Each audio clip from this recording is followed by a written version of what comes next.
Thanks very much, Kataki. Just to have a few words, this is our second in the series of digital transformation.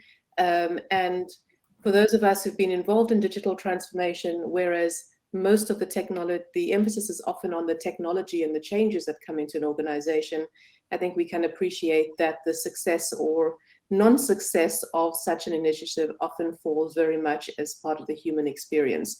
So today we want to focus very much on what that human experience is all about. We've got two wonderful speakers who will be able to provide us with complementary perspectives. We'll start off with Margit, who's going to take us through understanding what part of that human experience is around the aspect of change, and followed then by Sylvain, who will share with us some of the practical tools that we can use to help where technology can help us actually increase and improve that human experience. So without any further ado, let me hand over to Margit, and the floor is yours. Absolutely. Thank you so much, and good day to everybody. Hopefully you can see my screen. It's my pleasure, together with Sylvain, to welcome you to today's masterclass and lunch meetup. Our topic is really unleashing the power of change within yourselves and others. We do realize that when it comes to change, any change, personal or professional, it starts with us. And once we are fully on board, we can start talking about how to influence others and really bring them on board. Allow me to introduce myself. So I'd like to just share with you one slide. Right at the bottom right side of the slide, you can see a QR code. So feel free to connect with me via LinkedIn. It's always a pleasure to connect with people way beyond the masterclass. Maybe similar to many of you, after having worked in the corporate sector and being blessed with two little ones in life, somehow life turns around. So I decided about 7 years ago to do my own business, which is called Catalyzing Change Without Borders. And I've been working on the topics that I've found so beautiful and so impactful over the last 20 years. I have worked in a multinational company in the logistics sector for 15 years. And over the last 7 years, I've been working on many change initiatives from different sectors. I've had the chance to live and work in 7 countries. Today, I'm based in Geneva. And whilst I know what it takes to focus on the human side of change, I am actually rather curious about what you think about it. So in my section of the program, you will be invited to contribute to some word clouds, some comments as well, as I'm presenting to you what is to come. So come along, because when it comes to unleashing the power of change within and within others, I believe it's common sense, but it's not always common practice. And if today just a needle, we can move that common practice a little bit more active, then we're going to be very good. So in terms of the objective of the masterclass is I'd like to build on your collective wisdom about a real life case of change fatigue. As mentioned by Margit and Kataki, I wrote a book called Change Matters, and I picked up one of the chapters, one of the stories, which is actually a story that happened in real life. And I'm going to pick your brains on what would you have done if you were facing a similar situation?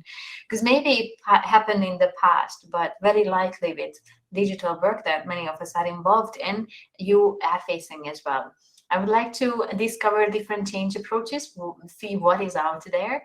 And once we had a look at some of the good practices, I would like to pass the word over to Sylvain, who is going to help us enrich that approach that we already hold and give us some very tactical insight on how we can get even better at bringing others on board. Now, I'm going to use paulev.com, and I would love to invite you to just put into this word cloud any expectation you have of today. Of course, for Sylvain and myself as facilitators of this webinar, it's important to know what you expect, but we also would like to see if it's functioning well. So can you just come to paulev.com/Margit-Takacs008, and then you will be able to see this. Just briefly going to come here. So let's see, what do you expect? I want to make sure that many of you are able to use the system.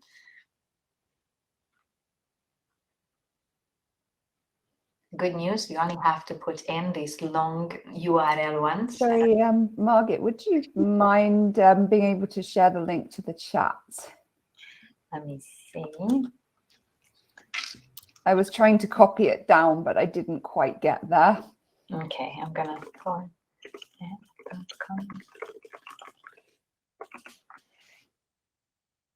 Hopefully this one works. Thank you. Let's see. My pleasure. So I'd like to make this session interactive, and for me it's important to see that it's going to work. So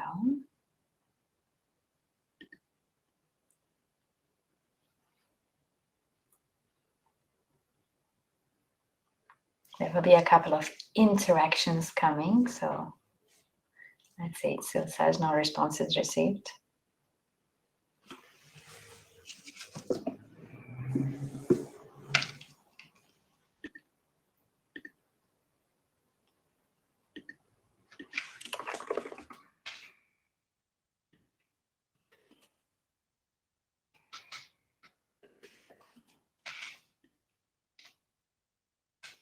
So seeking an inspiration, something that's relevant for your job, learning about it, fantastic. Talking about change, about the opportunities, maybe acquiring a couple of additional ideas on how to build your knowledge. Get some resources. Both Sylvain and myself would like to give you something very practical too. Self-empowerment. I hope you will recognize a lot of things that you already do are good things along the way. Then I love these inputs coming in. Seeking self-empowerment, daring to go for disruption, finding something new that I could be learning. Fantastic. So thank you very much. I can see most of you were able to access it, so that helps us to build on that. So with that, let me just get into a tiny video. I mentioned to you that I'm launching a book called Change Matters, and I have currently a campaign around it until the 6th of April. I made a book trailer, and I just got a 1-minute snippet for it to give a context to the case I would like to bring to you. So let's listen to that. Endless meetings, PowerPoint slides, numbers, facts, and demotivated people who could not care less. Are you tired of working hard, yet others not embracing the change you want in your workplace? Leaders facing organizational change are often so buried in the process of change that they lose sight of the result. To build a better, stronger company with engaged employees that thrive. 70% of projects fail to achieve their objectives due to disengaged and demotivated employees, but it doesn't have to be this way. That's why I'm excited to announce my new book, Change Matters. If you think about it, 70% of the projects fail. It's a statistic that is quoted from John Kotter, who's been in the field of emotional resistance and leading change effectively for decades. And this statistic hasn't changed. The second statistic that you could see here is 60% of the people are actively disengaged, according to the latest report from Gallup, as a global organization working on enhancing the experience of people around the world and really facing the facts. 60% of people being actively disengaged is a definition not just of not being motivated, but they might be even disruptive. So think of your companies or your clients that you want to bring a new learning to. Unless you really take care of the human side, there will be a lot of roadblocks along the way. Now, something that you might have heard before is yeah, I heard that before. It's like, nah, I'm gonna deny it. It's not gonna happen. You've announced it 4 times, nothing happened. That's what usually leads to change fatigue. You can look at change fatigue as a topic as, okay, in my company, we change all the time. I'm just so tired of it. Or you might be a very driven, dedicated, ready to go leader of a digital transformation, and you face those roadblocks of change fatigue of others. What I'd like to do is, from that book I mentioned to you, I audio recorded a 3-minute segment to describe to you a short case. When I was working in the US, I was working in a logistics firm where there was an invention of a new product. We even had a technical solution, but there were some complications around it. So what I'd like to do is I'd like to share with you this, the keywords I put up so it's easier to follow. And when we finish, I'm going to invite you to use the same link that you see in the chat to tell us what would you have done to deal with the change fatigue. So let's get a bit more specific. It's just a 3-minute recording at chapter section from the book. A logistics company that I was working in was in the process of rolling out digital scanners. The innovation would save millions, speed up client deliveries, and improve efficiencies. It was cutting-edge technology at the time and is still the gold standard for delivery companies, although these days the devices work in tandem with vehicle telematics and GPS. The pilot implementation that I was invited to work on had hit a roadblock.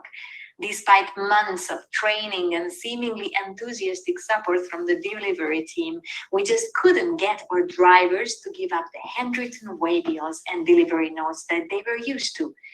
The paper documents were kept in the vehicles as a backup in case of a problem occurring with the new digital scanner. What did we do? We had a clear...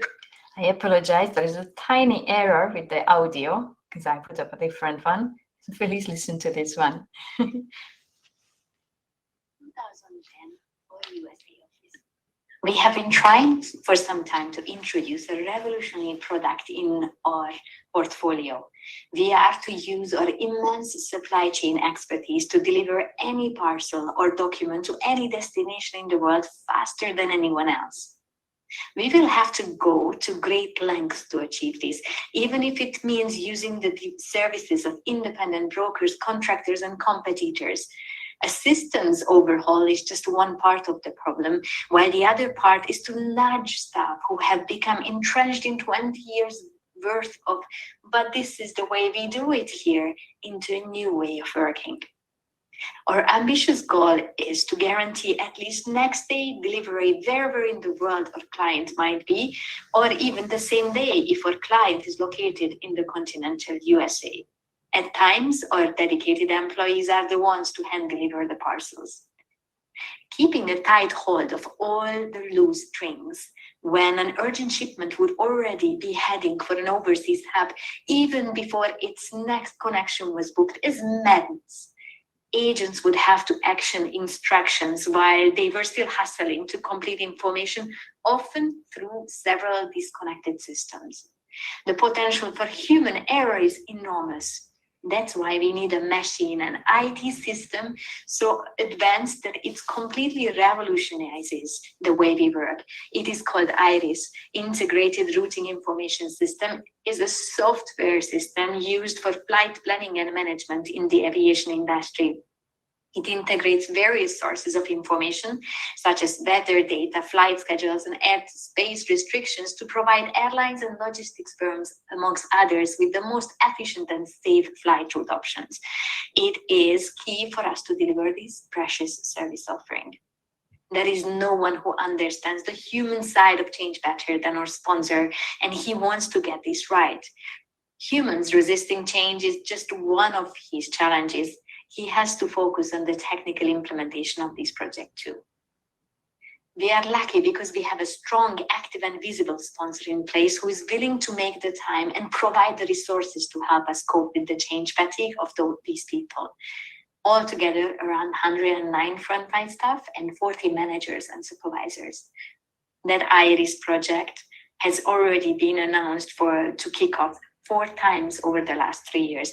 People are skeptical, and just hearing the word IRIS makes them shut down. What would you do to lead this project whilst such a strong change fatigue is present? So what would you do? Maybe it's a similar scenario that you've come across or you are experiencing today. Maybe your transformation digital solution isn't called IRIS, Integrated Routing Information System. It has another name, but people are tired. So allow me to invite you and tell us what would be your ideas to tackle a change fatigue of people in a scenario like this.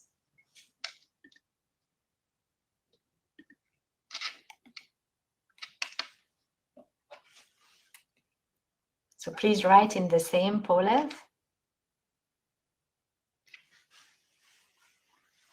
What would you do? Let's see. Communication, super important to communicate. Make people realize it is coming. To do that communication with empathy, to talk about personal advantage. So what's in it for me and how an implementation of a project would actually benefit those individuals. Give them a reason to believe in the outcome and that it is going to happen. Engage them, give them structure, explain the tactics and how we will do things differently. Very good. Getting to specifics. Now, here again, I see communication and benefits so important. When people are in denial and resistance with change fatigue, what we say, always talk about the why, always talk about the what. Because if they see what's in it for them and they understand what it is, then they're going to build on that. Explain the tactics, make sure the management is also involved. I love that point as well, because very often when a big transformational project in your companies as well is announced in your organizations, the big bosses talk about it. But unless in the middle, the direct supervisors and managers don't know what it means for their people, there will be more roadblocks. And gender trust and rapport is super, super important. Also to show people that we can take the same initiative from a different angle. Creating a role model for employees, that's what in change world we call a change champion. And together with Sylvain, we're going to talk about the importance of finding influencing maps to find the champions who can help you drive a change. So change fatigue is probably something we all have experienced. If you are working moms, you probably had long nights as well, after which you were really fatigued of anyone asking for more changes.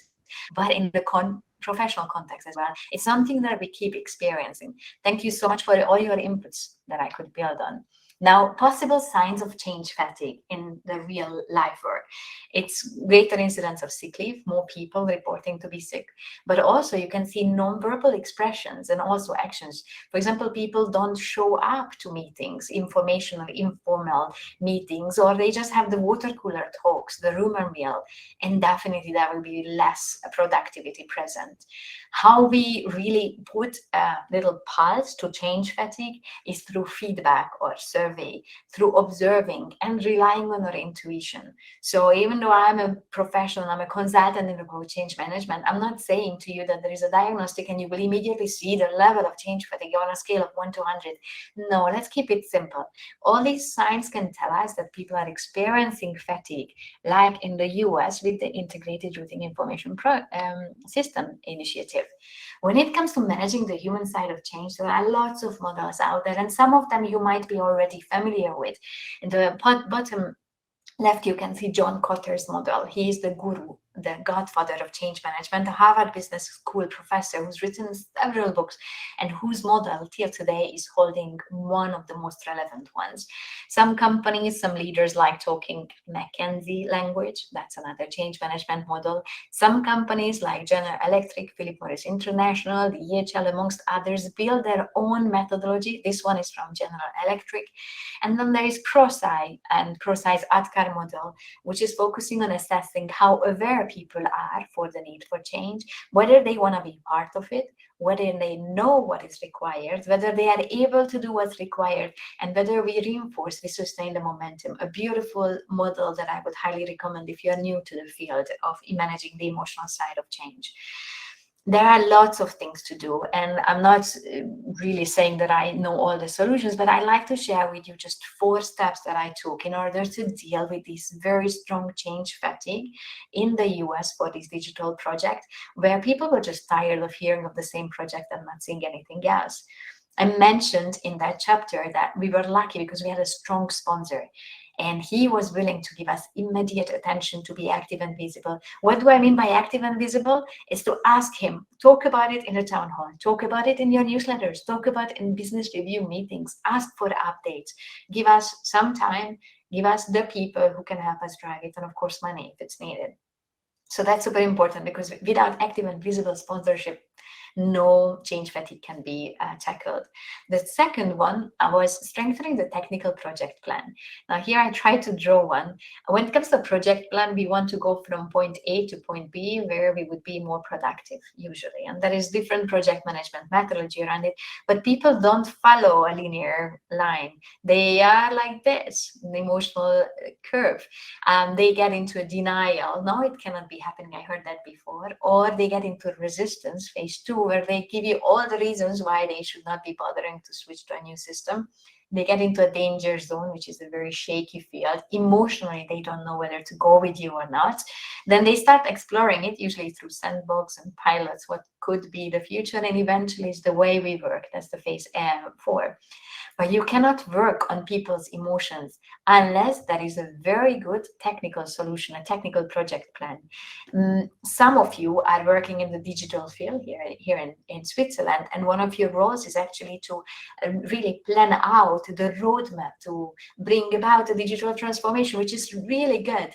It has to be strong, because if you create excitement and interest for a project that's very shaky, wobbly, like in the case in the US, people will be skeptic and you can't really bring them on board, and you can't really address the concerns of their fatigue. So the first one is the sponsor. The second one, make sure you have a really strong program plan, project plan, roadmap. The third one is drawing up an influencing map and engaging change champions. This is the topic that both Sylvain, the second presenter today, and myself are very passionate about. Finding out, not just from an organization chart, but who influences who. And very often it's the informal power, people who are knowledgeable, and Sylvain is going to talk about many competencies that you can use to filter them through, who are competent, who are well networked, who other people are really looking out for. Because if you find out that, let's say, this person is green, positive about the change, by involving him or her, you can spread the word about what is the shared need, why we should be doing it, not from a project management point of view, but from normal employee point of view. You can align the structure, the environment, you can give training, you can build capability, and very importantly, you can make sure that you reinforce the way you work so people don't go back to old behaviors. Now, in that list of ideas of what would you do about the change fatigue, many of you said communication, clear communication. And that's something that I absolutely agree with. One little caveat to what you already said in that long list of recommendations is to make sure that if you face change fatigue, like in the US in that case, or maybe in Switzerland, in your organization, first talk about the why we have to do that change, what the change is about. Because if people are triggered emotionally and they know exactly what is expected, they can get into that emotional curve. Do the how we need to work in the digital transformation. The new environment should only come when people are a little bit more positive. One of the biggest mistakes I see in many projects is that they go over, let's do workshops, let's do trainings. But if people are in denial and resistance, they will really resist it. They will be really blocking every single effort, and you're gonna waste your time. So I know this is a short little caveat to one story, a real life story about change fatigue. But what do you take away from this real life case? In the interest of time, we just took a few minutes for that, but what stood out for you? Anything that you take away from this about managing, unleashing the change potential, mobilizing those influencers, communicating, the sponsor, the technical plan? What stood out for you?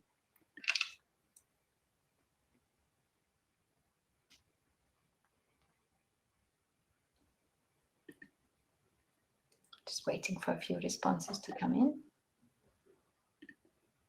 Thank you so much, Margit. I also wanted to give a half-time flag as the official timekeeper today. Yeah, I'm going to wait for the word cloud. And one thing, if you are interested, as Sylvain is going to take us to the next the skill spotting solution for similar challenges, I would like to invite you, any one of you, to just get into registering to the book, because at the end of this webinar, I will be giving away one free ebook for those people who register.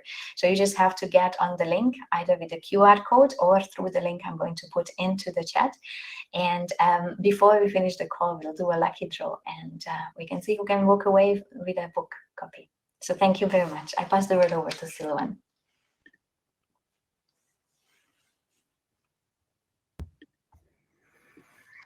Thank you very much, Margit. So that was bright to have this closer look on what makes sense when we may face transformation. Talking about the change fatigue, of course, is very important. The influence map is clearly something that needs to be done when you're driving some changes. And thanks for all this this first landscape of the change and what can be done to solve the challenge. Just present myself in a few words. I've been working in engineering for over 15 years. So I've been managing projects, national and international projects, nearly all over the world, mainly in Europe, let's say. And during this project, I had to face, I mean, this was really high budget projects and with a lot of human resource involved. And I witnessed a lot of, let's say, talent wasted during this project, because a lot of people going to burn out and losing resources as well as budget and human resources. And then I decided to make up my mind about what's gonna make the change within projects regarding human factors. And I had the chance to get into a company, to be hired by a company who was looking for engineers to step assessment programs.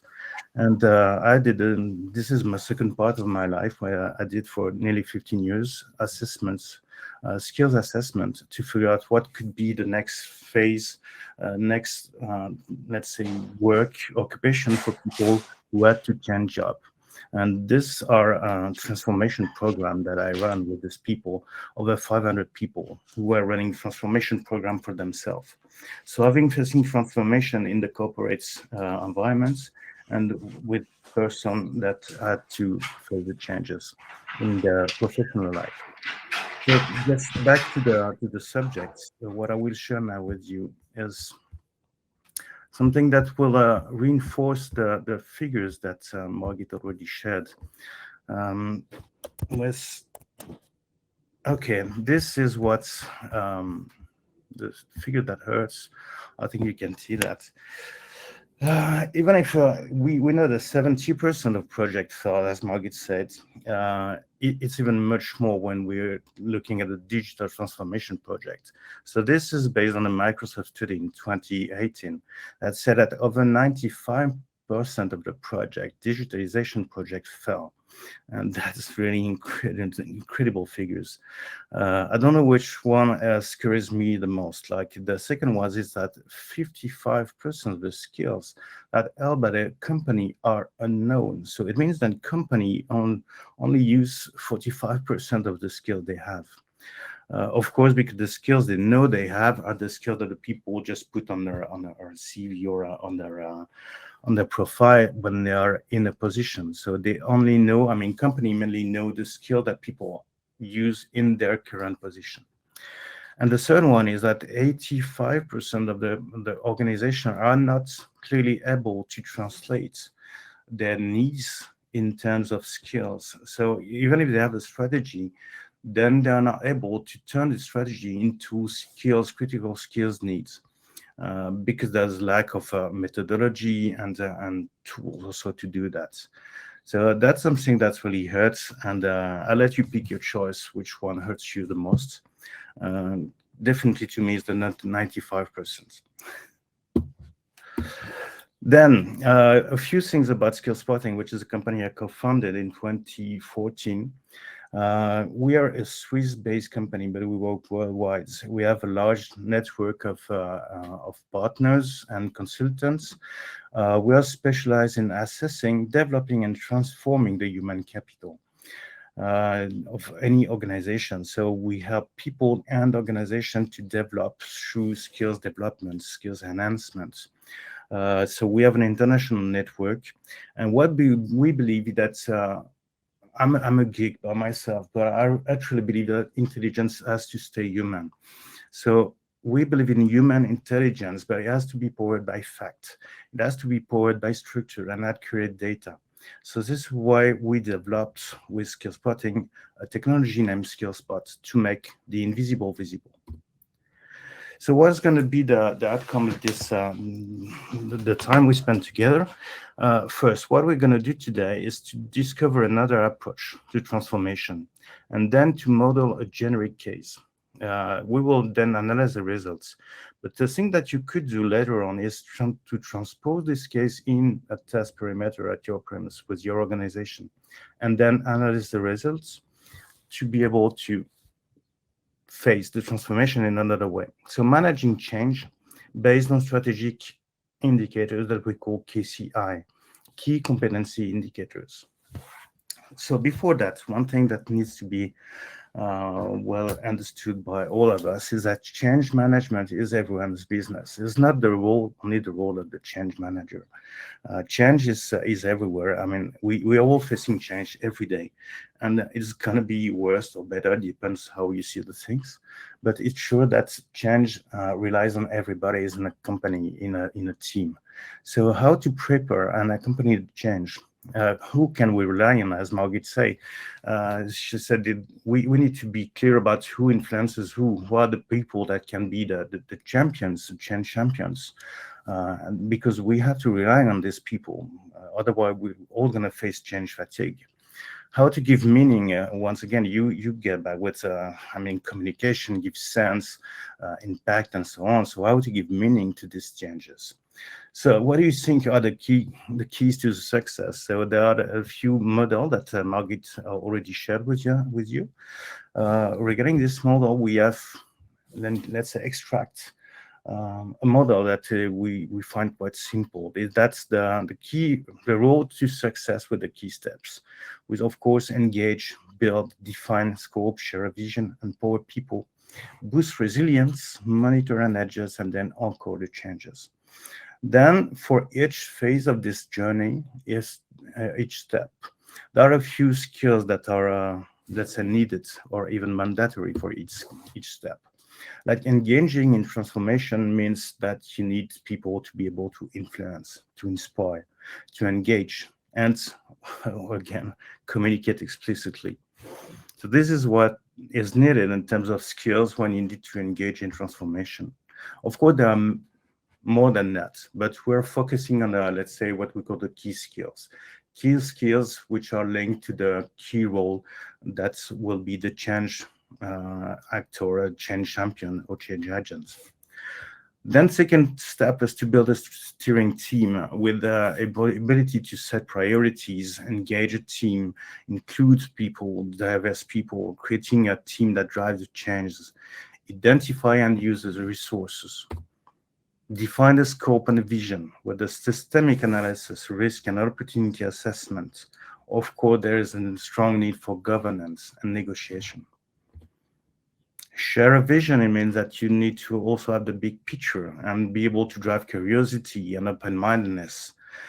Storytelling is clearly important if you want to share this vision and to engage the people and to avoid change fatigue. Empower people means that most of the time you're always relying on the same person when you need to face a change, because you know, let's say 4, 5, 6 person that are willing for change, and you can rely on them, but there are much more than this. And you need to be able to find the right resource, so to give the resource to people who want to empower the change. Of course, collaboration tools are useful, but the more important is to be able to build energy. So we need to have energy builder, people who give the power for change, who coach, and who can organize and plan this for sure. Boost resilience is because the change can take a long time. So you know that most of the projects, if most of the project fail, 70% of the transformation project fail. They at least nearly 100% take longer time than they should. So you need to boost resilience, because you need to convince in this side, the ones that, okay, we already went 4 times that this changed, so we can't go further. So you need to be able to convince this one and cope with pressure, manage stress, and share and manage all the shareholders, of course. Then one thing that is really important is to be able to monitor and adjust. Monitor the progress and value the successes. Means there's a real importance for celebration in a project, in a change project. We need to be able to celebrate. We have to celebrate when we attain success. So up to all of us to decide how do we celebrate, but celebration is key. Monitoring progress lets you be able to celebrate when the progress are okay. Then giving and receiving feedback. At the end, there is a need for anchoring those changes and have a new culture, a change culture, make the structure evolve and embed all this in the long term. Learn by experience, also learn by failure. So all these are things that are really useful when you need to face change, is to figure out what is the skills map of change. So we had the influence map with Margit.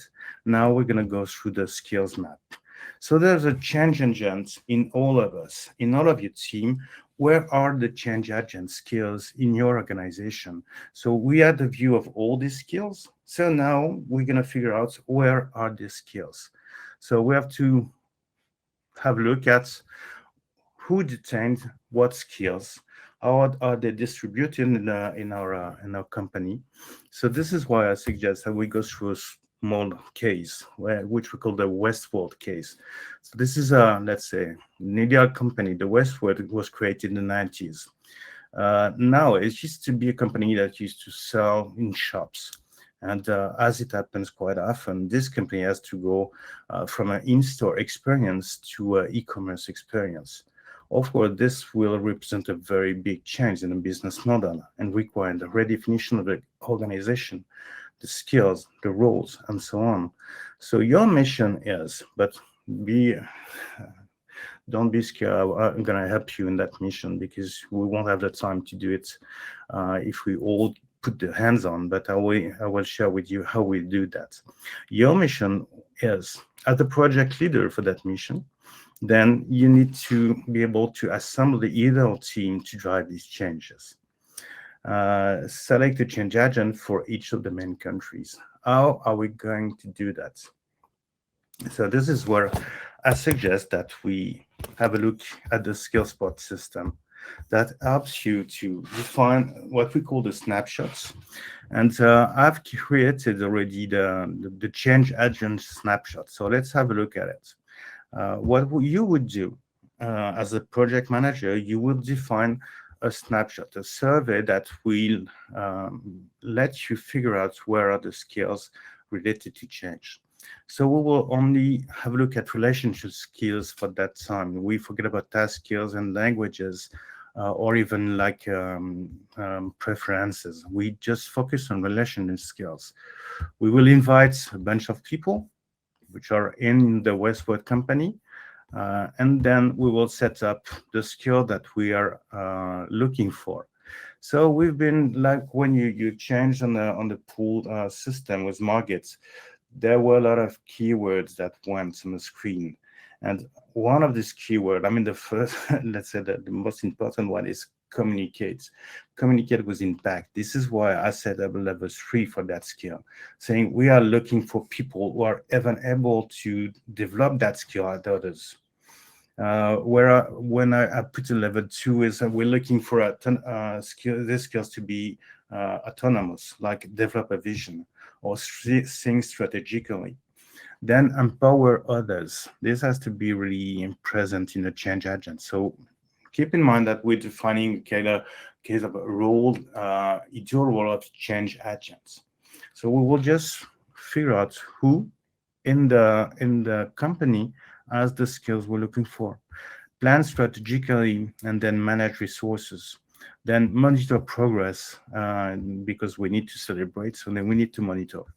Then communication, say listen actively, adapt message to audience, communicate explicitly, level 3, request feedback. Then adapt body language to enhance message impact. I put this one because I like this. Manage emotion in others people, and then manage conflicts. We could add much more than this, but just to make it simple, I just decided that we go with that example. And these are the skills that we request for the change agent. And then we can launch the invitation. So when we launch the invitation, we get message that are sent to people that I invited, and then they take a simple workflow saying what are the skills I have and what's the level of skills that I have. And when we look at the result of the change agents, we see quite a lot of things. First is the inventory. So you see how many people do have the skills think strategically, how many people have the skills monitor progress, and what is the distribution between male, female, or not applicable. What about the mindset? I will tell a bit more later on if you want about the mindset, but mainly is just to tell about the ability for change, willingness for change, and open-mindedness for change. So this is the inventory of the skills we have within the 12 people who answered to the survey. So now I will have a deeper look at the skills gap. And if I look at the skills gap, then I would let you figure out what makes you think that we have a problem. Is there anything in that diagram that shows that we may have a problem for certain skills? So what are the skills that we're going to miss? Or what are the main risks? If you look at that, are there risks to further transformation?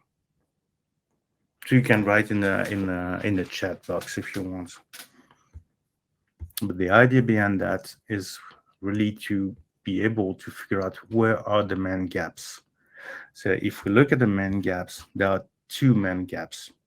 I mean, this one is 75% of my people who don't have the expected level in communicate with impact. And as we know that it's important, then we need to reinforce that. So we know who are the people who don't have the skills, the requested skills. And we know in the other way, the people who have that skill. So this is for the 25% of the people have that skill, and 75 don't have that skill. And if I look at another one like monitor progress, only 33% of my people have that skill. So I know who they are, and I know who are the ones who need to be trained. And I also can figure out what are the distribution regarding the genders and regarding also the mindsets or diversity. So all this is something that can be figured out with this. If I want to have a look at who are the people that have gaps in Paris, and then I'll apply. So these are the gaps in Paris. You see that request feedback is quite marked in Paris. So we need more people in Paris to be able to request feedback. So these are all the skills that I can analyze when I have a look at all this. And then if I have to select, because your mission, remember, your mission is to select the change agents that you would, let's say, engage in the process. And if you look at the change agent, then you can score them by total score. It means like Kerian has the higher score. If you see the gaps, there are only 4 gaps here with Kerian. If you have a look at Liliana, there are more gaps. But at the same time, you see the mindset score on the right side. So if we look at Kerian, the mindset score is 61%. It means that if we go to Ezekiel, mindset score is 84%. It means it's going to be easier maybe for Ezekiel to develop the skill that is missing there than for Kerian. So all this lets you know about the workplaces. If I look at the workplaces, if I look at the skill score, mindset score, then the idea is that you can build up your team easily. Now I would like to give you some access to the system, but we don't have that time for that. So what I would suggest now is that, if I check again, that once you done, okay, let's agree that you did a perfect job. So you had the opportunity to figure out where were the skills gap, the main skills gap, critical gaps, who would be the champions or the change agents with the right skills in each country that you want to engage in the transformation, and be sure that what you did in a snap represents a very strong competitive advantage for Westward, because most of the company are not able to do that. So this is what you did in a few, let's say, hours or weeks, because this is something that can be done within a few days. If we think about implementing a snapshot like this in your organization, then we would need less than 1 hour to define the problem and the scope, to prepare the snapshot, and to invite the people that are concerned by the problem or the scope. So this is 1 hour time. And then we need people to answer to the snapshot. So it could take, let's say, from 2 minutes to maybe 2 or 3 weeks, because we need the people to be ready to take the survey and to fill the survey and to complete it. So it could be at, let's say, maximum time is 3 to 4 weeks when we want to assess over 100 people. Then the outcomes of this would be that you have a clear view of the training needs, identify the key people and mentors for the change, and identify also the critical skills. So this is something that you could do in your organization, like running a real snapshot on your perimeter with a change agent role that we could modify, and with 5 people from your environment or team. So if you flash this code or go to skillspotting.com/en/contact, you can just ask for us to let you an access on a system, so that you can go for a snapshot with 5 people just to test and have the results. I can tell you it's going to be very interesting to see how all the skills in your organization match with the need of a change. So all this to say that change can be managed in different ways. Of course, there is an urgent need to be able to identify the person who can, let's say, who can influence the change, and at the same time to identify which are the skills that need to be involved in the change. And you have, with Margit and what I presented, the ability to do that in your own organization. So please feel free to contact us and to ask any question right now that we could help you to see that change is an opportunity and not such a risk if you manage it. Brilliant. Thank you to both of our speakers, Sylvain and Margit. And we have some minutes left, and I'm sure that there may be some questions that the floor would like to open up. So please pop your questions in the chat, and let's take advantage of the remaining time we have to pick these 2 brilliant brains. Thank you. Whilst we're waiting for that, I had a look, just a quick check. 10 people have registered, so I'm just going to put out their names and let's see who's going to get the free ebook. Hopefully you can see my screen. Are you able to see my screen? Mm-hmm. Fantastic. So let's see. We have 10 people, and I'm just going to do a lucky draw here. Tick. And whoever is winning in June, it will be in the print and digital print, so you will be receiving that. And that is Raluca. Congratulations, Raluca. So I'm going to make sure that you are on my list of people receiving a copy of the book.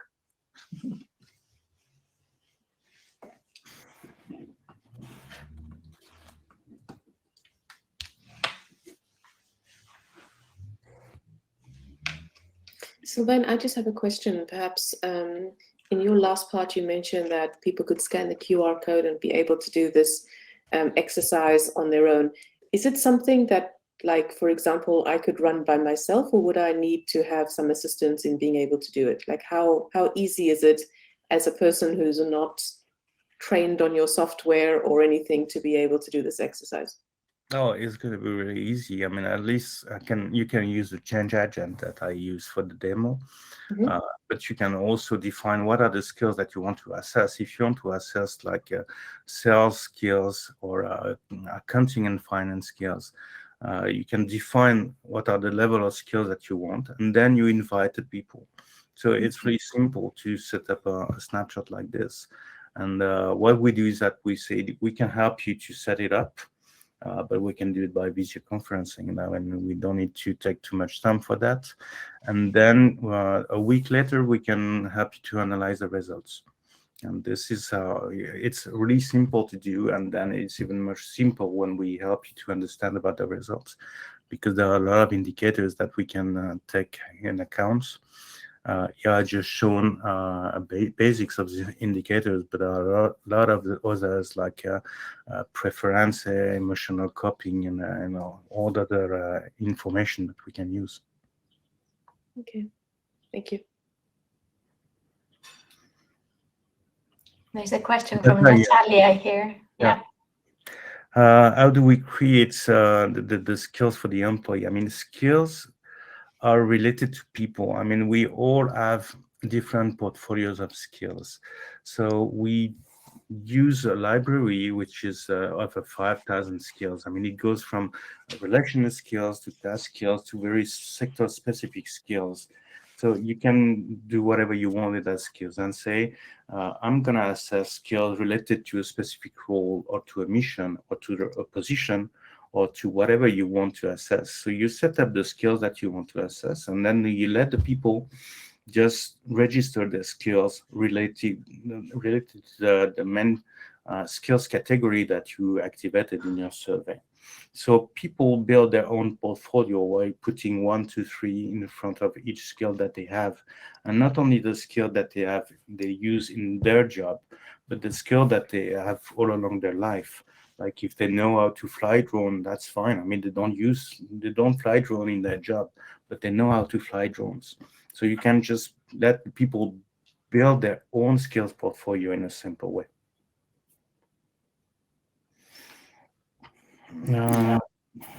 Just the part of, yeah, that's. I was just added a question on chat because I feel like, at least for me, I'm an HR professional actually, and of course, skills is a very relevant topic for us as well. And, in fact, I was just having a conversation this morning around skills. So, of course, this is really well timed.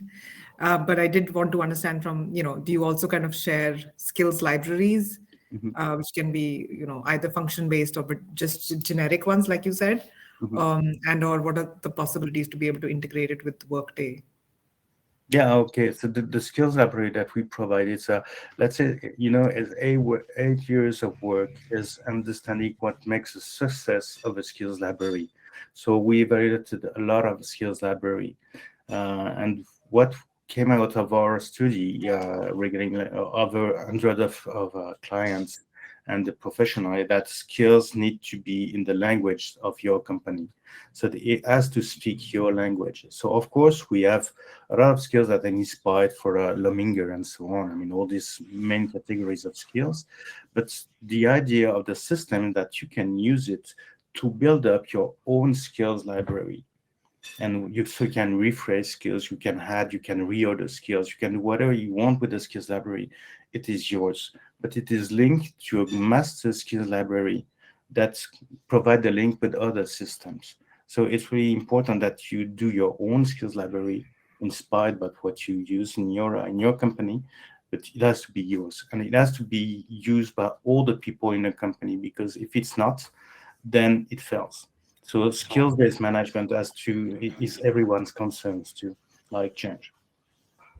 And then is it possible to also integrate with other platforms like Workday or?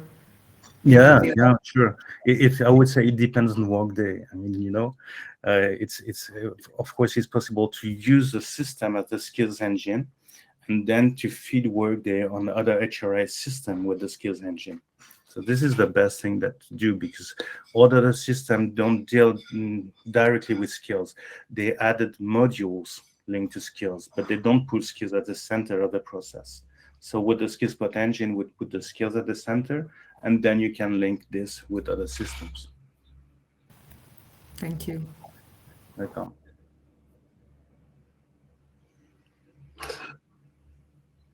Do we have any other questions at the minute? I don't see any myself in the chat unless I'm missing one. Perhaps looking at the time, we should probably draw the session to a close. I think that both Margit and Sylvain have done a fantastic job. We've covered a huge amount of ground in just under an hour. So thank you both for very informative, very engaging and extremely professional presentations. It's been fantastic. I'm sure that you would be available if anybody else would like to contact you directly and have some sort of follow-up discussions. On behalf of the WDS community, thanks very much for your time, and I'm sure we'll be interacting with you more as we go forward. There will probably be some follow-up topics that we pick up on as well.